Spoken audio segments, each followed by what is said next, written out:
여러분 하나님의 은혜에 대해서 생각을 물론 해보셨겠죠?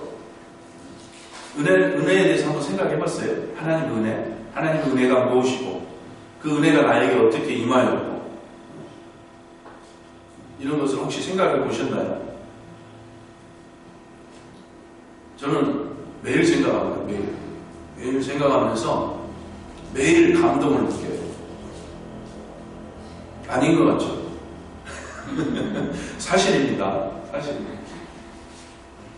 매일 그 은혜에 감동하면서 감사하면서 또 어떨 때는 그 은혜를 깊이 생각하다 보면은 창피한 얘기지만은 울어요. 눈물이 나요. 그 은혜를 생각을 하면. 감사하지 않을 수 없고 하나님을 찬양하지 않을 수 없고 주님을 높이지 않을 수 없고 또 예배하지 않을 수 없고 또 주님을 증거하지 않을 수 없고 드러내지 않을 수가 없어요. 그 은혜를 생각을 합니다.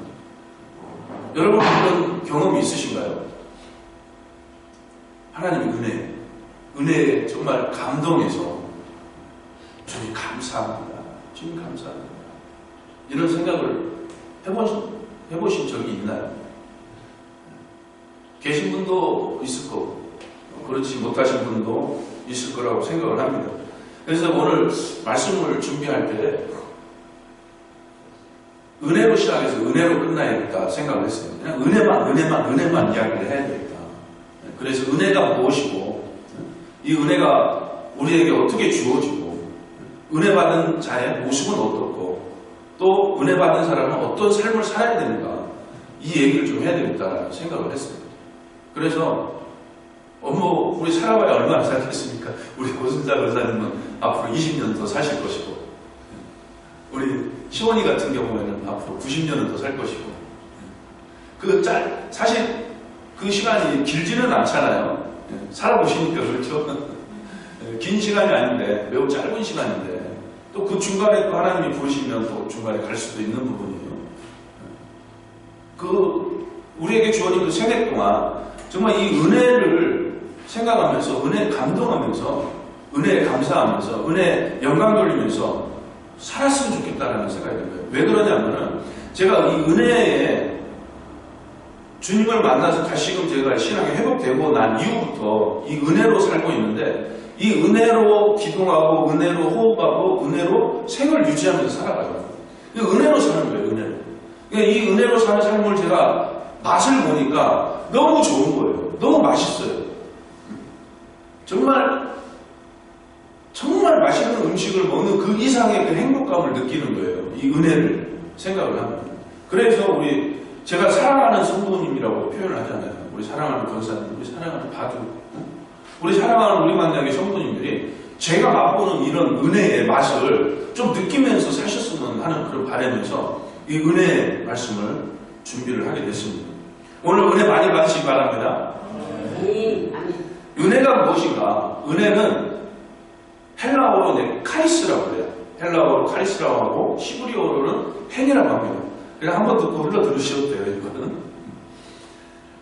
이 의미는 구원을 주시는 하나님의 선물이라는 의미를 가지고 있어요. 여러분 주고 이렇게 보시면 우리 만나교회 성도는 꼭 암송해야 되는 말씀 해서 제가 읽어볼게요. 너희는 그 은혜에 의하여 믿음으로 말미암아 구원을 받았으니 이것은 너희에게서 난 것이 아니요 하나님의 선물이라. 에베소서 2장 8절 말씀입니다. 은혜는 하나님의 선물이다라고 말씀을 해요.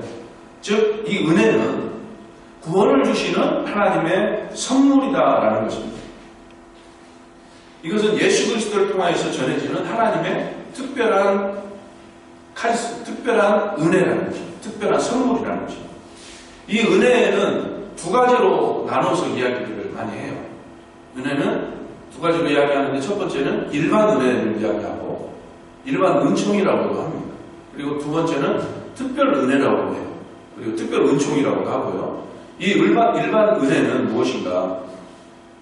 우리 인간들 속에서 또 자연이나 어떤 문화라든가 역사라든가 이런 곳에서 나타나는 하나님의 은혜를 이야기를 합니다. 여러분 오늘 날씨가 조금 쌀쌀했죠? 쌀쌀했음에도 불구하고 따뜻한 햇빛이 비춰지잖아요.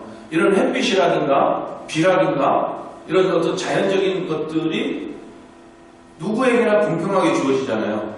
그렇죠. 이 따뜻한 햇살이 과일을 무르익게 만드는 그런 따뜻한 따가운 햇살이 누구에게는 주어지고 누구에게는 주어지지 않는다. 이건 아니잖아요. 모든 인류에게, 모든 자연, 우주 만물 속에서 공평하게 주어지는 거잖아요. 이것이 바로 하나님의 일반적인 은혜예요.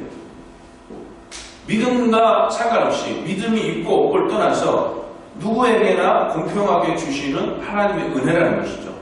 이런 은혜를 일반 은혜라고 합니다. 그리고 또 하나 생각을 해보면 우리 인간들은 생각하는 기능이 있잖아요. 사람은 생각하는 기능이 있어요. 이 생각하는 기능을 통해서 인류 문명이 발전해 왔어요.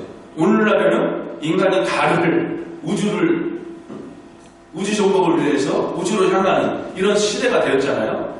이런 문명이 발달해오는 이 시대를 들여다보면 정말 놀랍잖아요. 엄청난 그 인간의 지식과 그 지혜. 이 모든 것들이 하나님의 그 형상에 따라서 만들어졌는데 지식에 이르기까지라고 했어요. 그래서 하나님이 가지고 계시는 그 지식과 지혜에 이르기까지 하나님의 형상대로 인간이 지음을 받았는데 인간이 타락을 했음에도 불구하고 그 지식이 여전히 잔존해 있다는 것이에요. 그래서 이 인간에게 주어진 생각하는 그 기능, 이것 또한 하나님의 은혜로 분류를 해놓고 있습니다. 그래서 하나님의 일반적인 그 은혜는 우리 삶 속에서 보편적으로 나타나는 그 모든 것들을 이야기하는 거예요. 우리에게 주신 그 재능, 이런 걸 가지고 그 재능을 통해서 뭐 유명 인사가 되기도 하고 많은 돈을 벌기도 하고 이런 일상 속에서 사회가 자연스럽게 흘러 돌아가고 있지 않습니까? 이 모든 것들이 하나님의 은혜라는 것이에요. 여러분, 이게 하나님의 은혜라는 것을 알고 계셨나요? 그냥 생각 없이 우리가 그냥 일상생활을 접하고 사회생활을 하고 회사에 나가서 돈을 벌고 이런 삶을 살잖아요. 그냥 나에게 주어진 직장이고 내가 공부를 해서 가진 자격이기 때문에 이 자격을 충분히 10분 발휘해서 그만한 대가를 내가 월급으로 받는다.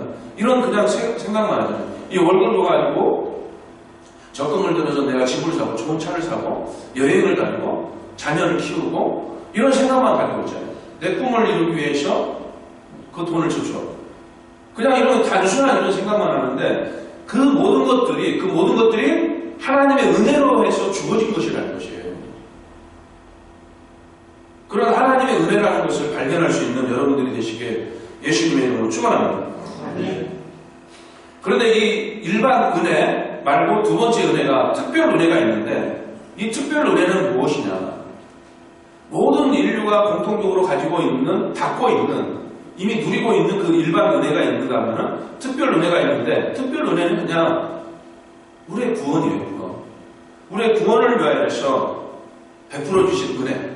구원의 은혜가 바로 특별 은혜, 특별 은총이라고 이야기할 수가 있습니다. 다시 말해서 영생의 은혜. 하나님의 뜻 가운데에서 하나님의 뜻은 아들 예수를 믿어서 구원을 받는 거, 영생을 얻는 거라고 했잖아요. 이게 하나님의 뜻 가운데에서 주어진 은혜가 바로 특별 은혜라는 것이에요. 그래서 영생을 얻기로 작정된 자는 다 믿더라라는 그런 말씀이 있죠.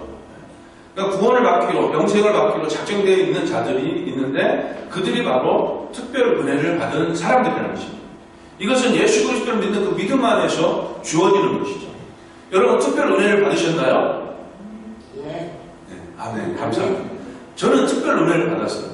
이 특별 은혜를 받았고 여러분도 특별 은혜를 받은 줄로 믿습니다. 그런데 이 특별 은혜를 받고 보니까 이 특별한 은혜를 받고 보니까 그 하나님의 그 나를 향한 그 사랑 이것을 보게 되고 그 속에서 나를 향한 이 계획들이 이 순간에 계획되어지고 진행되는 것이 아니라 영원전부터 계획되어져 있던 하나님의 그 놀라우신 그 섭리라는 것을 보게 되고 그 속에서 내가 미처 깨닫지 못하였던 그런 일반 은혜들 있잖아요. 그런 일반 은혜들. 내가 왜 이 삶을 살아가고 무엇을 위해서 살고 있고 이런 모든 것들에 대한 깨달음 어떤 철학을 통해서 깨닫는 것이 아니고 아니고 하나님의 그 은혜로 말미암아 깨닫는 그 은혜가 임하니까 삶이 어떠신가요? 너무 좋은 거예요. 너무 행복한 거예요. 삶의 의미를 알게 되는 거예요. 이 나무가 어떻게 해서 형성이 되고 어떻게 자라나는가, 과학적인 그 분석을 통해서 행복감을 느끼는 것이 아니고 그 하나님의 그 섭리하심 속에서, 주권적 그 역사심 속에서 이 나무가 형성이 되고 자라나는 것을 보니까 너무나도 즐거운 거예요. 너무나도 행복한 거예요. 이런 행복, 이런 즐거움이 여러분들에게도 임하길 예수님의 이름으로 축원합니다. 이 은혜가 언제 부각되기 시작했는가, 우리가 이걸 생각을 해봐야 되겠죠. 물론 성경에서 은혜에 대한 말씀을 많이 합니다. 그런데 이 은혜가 부각되기 시작한 시대가 바로 종교개혁 시대에 은혜가 부각이 되기 시작을 했어요. 왜 그러냐면은 종교개혁이 일어나기 전에는 행위구원이 많이 있다. 행위구원을 이야기를 많이 했어요. 가톨릭에서 행위적인 부분을 통하여서 면죄부를 산다든가 어떤 고행을 통해서, 수련을 통해서 자신의 구원을 이룰 수 있다라고 이야기를 했습니다. 그러나 종교개혁가들이 아니라 성경에서는 오직 믿음을 이야기한다라고 이야기를 하면서 성경으로 돌아가자, 백투 바이블을 외치면서 주장을 한 것이 5가지를 주장을 했는데 그 중에 하나가 바로 이 오직 은혜를 주장을 합니다. 이 오직 은혜는 라틴어로 솔라 그라티아라고 해요. 솔라 그라티아. 영어는 그레이스죠. 은혜, 그레이스. 이 5가지 솔라 가운데 하나인 오직 은혜는 구원에 있어서 인간의 공로가 아닌 전적인 하나님의 은혜로 구원을 받는다라는 그런 의미를 가지고 있습니다. 그러니까 인간의 공로는 없어요. 인간이 아무리 노력을 해도 내가 구원을 받고 싶다고 해서 구원을 받을 수 있는 것도 아닙니다. 내가 어떤 노력을 한다고 해서 구원을 받을 수 있는 것도 아닙니다. 오직 하나님의 주권적 은혜로서 구원이 임한다는 것입니다. 이게 바로 오직 은혜로 시작된 종교개혁이라는 것입니다. 이 종교개혁을 통하여서 오늘날 우리 지금 이 자리까지 오게 된 거죠. 오직 은혜로 구원을 받는다라는 그 교리, 그 말씀이. 그래서 그 말씀을 가지고 우리도 오직 은혜로 구원을 얻는다라는 이 말씀을 우리가 믿고 고백함으로써 우리에게도 그 구원이 임하게 되었다는 이 사실을 믿으시길 바랍니다. 자, 은혜는 하나님의 전적인 은혜로 주어진다고 했어요. 그런데 은혜가 주어지는 과정이 있어요. 과정. 그 과정이 오늘 본문 말씀에서 우리에게 보여주고 있습니다. 4절부터 그 이하의 말씀으로 우리에게 보여주고 있는데 4절과 5절 말씀만 제가 읽어볼게요.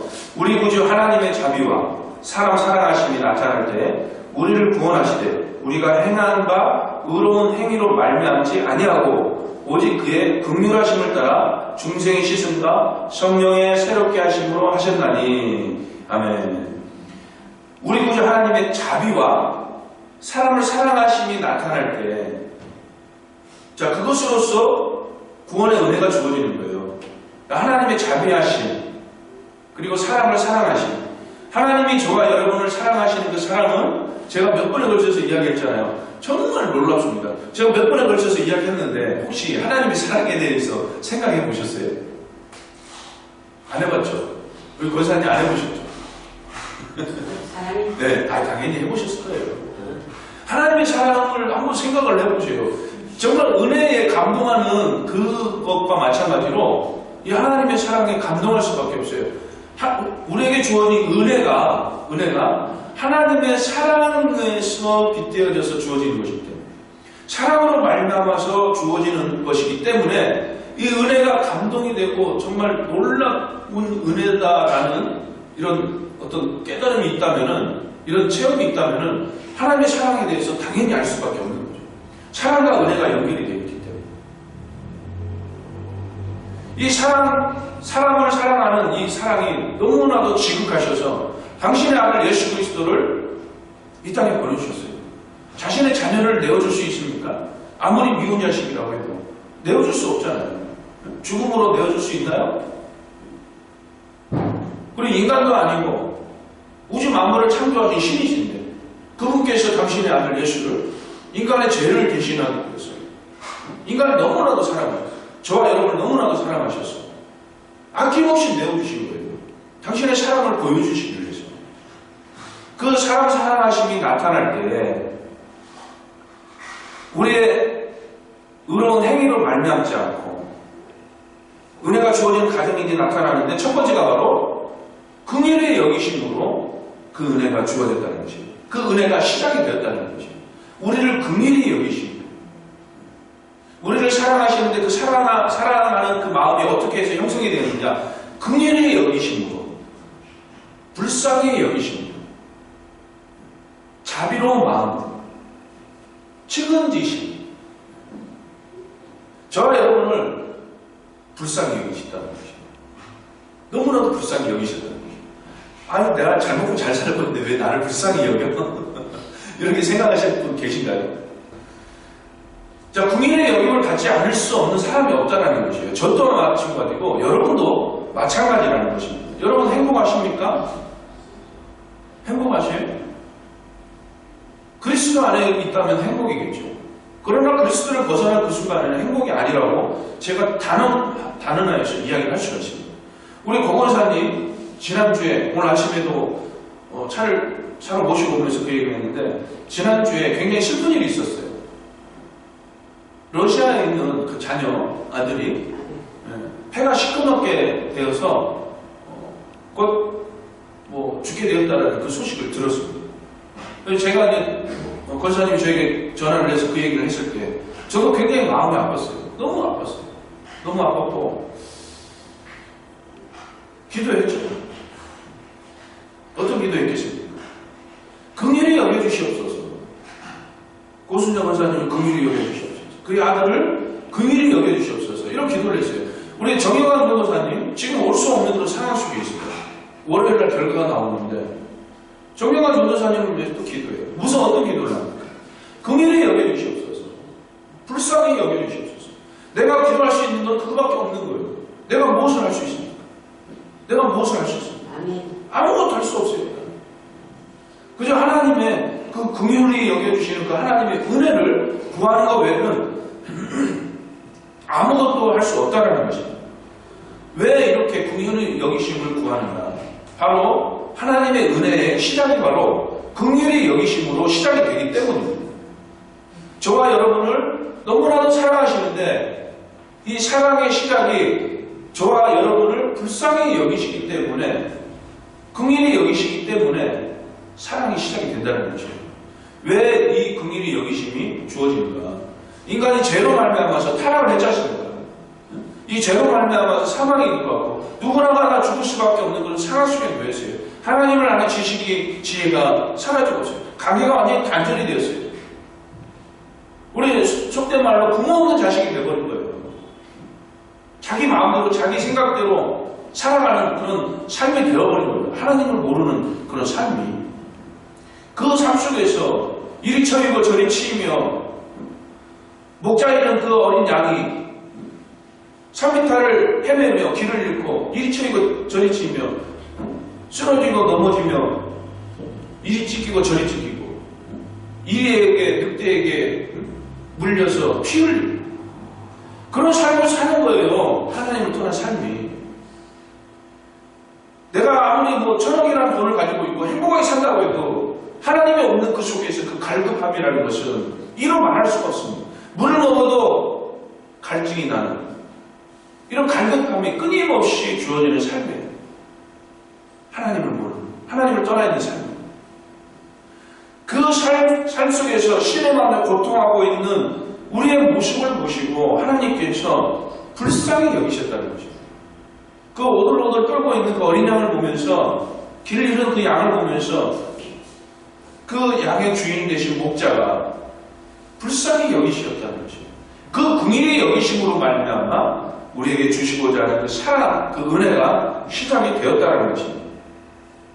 그런데 이 긍휼히 여기심 이것마저도 우리의 의지로, 우리의 행위로 얻을 수 없다는 것입니다. 그래서 로마서 9장 15절과 16절 말씀을 보면은 모세에게 이르시되 내가 긍휼히 여길 자를 긍휼히 여기고 불쌍히 여길 자를 불쌍히 여기리라. 그런즉 원하는 자로 말미암도 아니요 다른 박질을 하는 자로 말미암도 아니요 오직 긍휼히 여기시는 하나님으로 말미암음이니라. 하나님 하나님께서 긍휼히 여기실 자는 긍휼히 여기시겠다는 것이에요. 그 긍휼히 여길 자가 아무리 노력을 한다고 해도 그 긍휼을 얻을 수 없어요. 그러나 하나님 뜻 가운데서 하나님께서 원하시는 그 가운데서 긍휼히 여김을 받을 수 있다는 것입니다. 이 하나님께서 긍휼히 여기시는 그 은혜가 오늘 저와 여러분에게 풍성하게 임하기를 예수님의 이름으로 축원합니다. 아멘. 두 번째는 이 은혜가 임하는 과정, 두 번째는, 첫 번째는 긍휼히 여기심으로 시작이 된다고 했잖아요. 그리고 그 시작이 있으면 결과가 있겠죠. 하나님께서 긍휼히 여기시는 그 결과가 나오는데 그 말씀이 5절에서 보면은 중생의 씻음이라고 나옵니다. 그리고 7절에서는 의롭다 하심이라고 해요. 중생의 씻음과 의롭다 하심은 같은 의미예요. 그 칭의를 얘기합니다. 이신칭의, 우리 고르본사님 이신칭의 아시죠? 네. 네, 이신칭의가 뭡니까? 까먹으셨어요? 오직 예수 그리스도를 믿어서 의롭다함을 받는 거예요. 예수 그리스도를 믿어 의롭다함을 받는 거예요. 의롭다 칭함을 받는 거예요. 의롭다함을 얻는 거예요. 이신칭이라고도 하고 이신득이라고도 합니다. 이 중생의 씻음, 그러니까 죄를 씻음을 통하여서 의롭다함을 받는 거잖아요. 이게 바로 하나님의 은혜에 대한 결과라는 것이에요. 하나님께서 긍휼히 여기셔서 우리에게 은혜를 부어주시는데 중생의 씻음, 그러니까 죄를 씻고 회개하고 돌이키는 그리고 의로워지는 이러한 결과가 하나님의 은혜로 주어진다는 것입니다. 그런데 이 모든 것들이 성령께서 역사하시는 것들이다라고 오늘 본문 말씀에서 이야기합니다. 성령께서 우리를 긍휼히 여기시고 우리의 죄를 씻으시고 의롭다 하시고 거듭나게 하시고 의롭다 칭하게 하시는 이런 사역과 함께 또 우리의 구원을 보증하시고 보존해 나가시는 그리고 영생의 소망을 주시고 그리고 하늘나라 기업을 상속할 수 있는 이 모든 것들을 은혜로서 주신다는 것입니다. 은혜가 너무나도 놀랍지 않나요? 너무나 크지 않습니까? 우리 나의 죄를 씻게 하시고 이 은혜로 나를 불쌍히 여기셔서 나의 죄를 씻어주시고 그리고 나를 거듭나게 하시고 의롭다 칭하여 주시고 나의 믿음을 나의 구원을 보증해 주시고 보존해 주시고 그리고 하늘나라 기업을 우리에게 주시고 그리고 영생의 소망 가운데 살게 해주시는 거예요. 이게 은혜라는 거예요. 너무나도 많이 받지 않았나요? 이 은혜를 무엇과 비교할 수 있습니까? 무엇과 바꿀 수 있겠습니까? 나의 영생, 나의 구원을 보장해 준다는 은혜라는 것이에요. 이것은 무엇과 바꿀 수 있어요? 무엇과 비교할 수 있고 무엇과 견줄 수가 있습니까? 이것과 비교할 수 있는 것은 아무것도 없어요. 바꿀 수 있는 거 아무것도 없어요. 이 은혜를 생각하니까 너무 좋은 거예요. 너무 기쁜 거예요. 너무 감사한 거예요. 여러분들도 이런 은혜를 소유할 수 있게 될 예수님의 이름으로 축원합니다. 자, 이 모든 은혜가 성령께서 새롭게 하심으로 주어지는 은혜라고 했고 또 6절을 보니까 우리 구주 예수 그리스도로 말미암아라고 이야기합니다. 우리 주 예수 그리스도를 말합니다. 자, 성부 하나님께서 주시는 은혜라고 말씀하고 또 성령께서 새롭게 하시는 그런 은혜라고 이야기하시고 그리고 우리 주 예수 그리스도로 말미암아 주어지는 은혜라고 이야기합니다. 성삼위일체 하나님으로부터 주어지는 너무나도 놀라운 은혜다라는 것을 다시 한번 보여주고 있는 것이죠. 그러면서 은혜는 죄인을 긍휼히 여기시는 은혜다라는 것을 3절을 통해서 또 보여줍니다. 3절에서 이 죄인들의 모습들을 설명을 하고 있어요. 우리 3절 말씀을 같이 한번 읽어보겠습니다. 우리도 전에는 어리석은 자요, 순종하지 아니한 자요, 속은 자요, 여러가지 정욕과 행락에 종노릇한 자요, 악독과 투기를 일삼은 자요, 가정스러운 자요, 피차 미워한 자였으나. 여러분, 이것을 일일이 설명은 하지 않겠습니다. 그러나 딱 읽어보더라도 정말 안타까운 모습 가운데 거듭하고 있는 사람들의 모습이죠. 이러한 사람들, 어리석은 자들을 이것만 하나만 이야기를 하더라도 지각이 없는 자를 이야기합니다. 하나님을 알지 못하는 자들, 영적 무지한 자들, 즉 믿지 않는 자들을 어리석은 자들이라고 표현을 하는 것입니다. 어리석은 자들뿐만 아니라 여러 형태의 이야기를 하고 있지 않습니까? 이 모습들을 갖추고 있는 사람들의 모습을 볼 때 너무나도 불쌍한 그런 상황 속에 놓여 있다는 거죠. 그리고 정말 추하고 더러운 모습 가운데, 악의 모습 가운데 놓여 있다는 것을 볼 수가 있습니다. 그런데 이 모습이 세상 믿지 않는 사람들만의 모습일까요? 나의 모습은 아닐까요? 제가 오늘 아침에 새벽 일찍 일어나서 깼는데 이거를 생각을 했어요. 제 주변에 벌어지고 있는, 주변에 있는 사람들을 생각하면서 야, 정말 좀 나쁜 놈인데 정말 지금 어떻게 그럴 수가 있을까? 그 생각을 했어요. 오늘 우리 지병 목사님랑 차 타고 오면서 잠깐 그 얘기를 했는데 그 조직에 대해서. 근데 그 부분도 생각이 나는 거예요. 어떻게 그럴 수 있지? 진짜 나쁜 놈이네. 딱 그 생각을 하는데 또 이런 마음이 드는 거예요.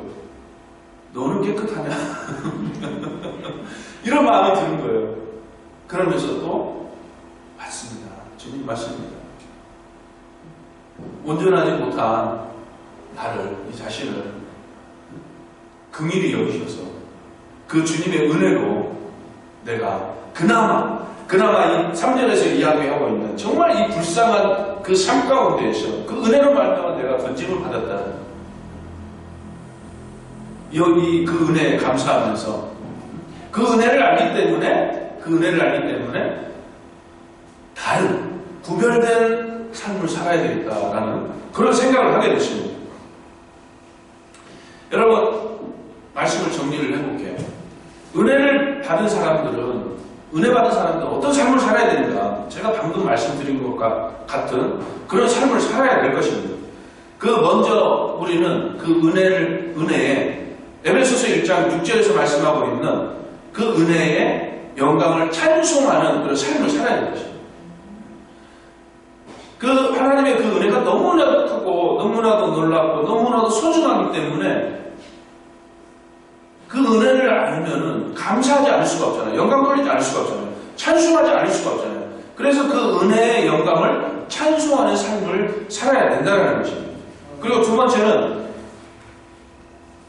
에베소서 2장 8절에 나온 것처럼 하나님의 선물이라고 했어요.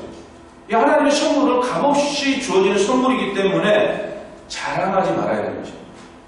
즉 이 말은 무엇이냐면 나의 공로로 주어진 은혜가 아니고 나의 공로, 나의 의지, 나의 어떤 노력을 통해서 주어진 그런 구원의 은혜가 아니기 때문에 하나님의 주권적 그 역사심 속에서 주어지신 값없이 받은 선물이기 때문에 나의 공로를 자랑하는 것이 아니라 하나님의 그 은혜를 자랑해야 된다는 것이에요.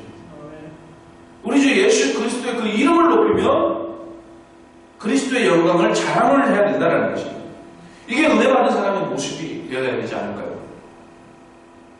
겸손히 감사와 영광을 드리고 또 모든 이들에게 내가 받은 은혜를 나누어주는 이게 은혜 받은 사람의 모습이어야 될 것입니다.